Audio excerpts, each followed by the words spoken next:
இல்லை அப்படின்னு ஒரு பாட்டை பாடுவார் சூப்பர் ஸ்டார். இதேமாரி ஏற்பட்ட ஒரு கார் தான். எப்படி சூப்பராக இருக்கா? அதுக்கு பெட்ரோல் போடணும், கொஞ்சம் பேட்ச் ஒர்க் இருக்குது. இந்த ட்ராக்கில் ஓட்டினா பின்னா அது என்ன செய்யும்? டேமேஜ் ஆகும். அப்படி டேமேஜ் ஆகி போச்சு காரை. பற்றியெல்லாம் சூப்பராக ஒன்று லேண்ட் பண்ண பற்றியெல்லாம் டயர் பொட்டிச்சோன்னு தெரியல. சரி பார்ப்போம். இப்படி போடா பார்த்தீங்களா, இப்படி ஒரு கார் உண்டா? பறக்கம்.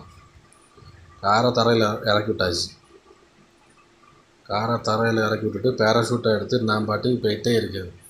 இது பேராஷூட்டு தானே? இது என்னதோ ஒன்று பேர் தெரியல. பேர் ஜாக்பாட். சூப்பராக இருக்குல்ல? ஒரு காரணம் கிடச்சி தான் சூப்பராக இருந்திருக்கும். சூப்பர். போயிட்டே இரு. அவ்வளோ 4 லட்சத்தை கடந்து 5 லட்சத்துக்கிட்ட வந்துட்டோம்.